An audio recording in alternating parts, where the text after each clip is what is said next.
യേശു കർത്താവ് ചെയ്യുന്ന ചില അത്ഭുതങ്ങൾ നോക്കുമ്പോ പത്രോസ് കാരാഗ്രഹത്തിനകത്ത് കിടക്കുക. നാളെ ദിവസം കൊന്നുകളയാൻ സാധ്യതയുണ്ട്. 2 പടയാളികളുടെ ഇടയിൽ കിടന്നുറങ്ങുക. ഓൾമോസ്റ്റ് 16 പടയാളികൾ അവിടെ കാവൽ കാത്തിരിക്കുക.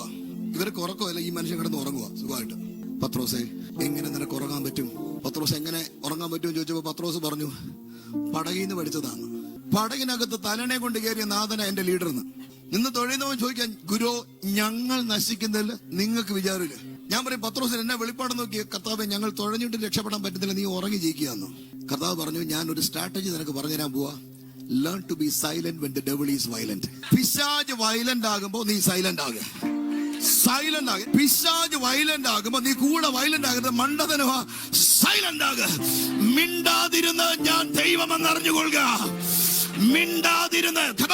ചില യുദ്ധങ്ങൾ നിനക്കുള്ളതല്ല. 2 ദിനവൃത്താന്തങ്ങളുടെ പുസ്തകം 20-ാം അധ്യായം 17-ാം വാക്യത്തിൽ വചനം പറയുന്നു, ഈ പടയിൽ നീ പൊരുതേണ്ട ആവശ്യമില്ല.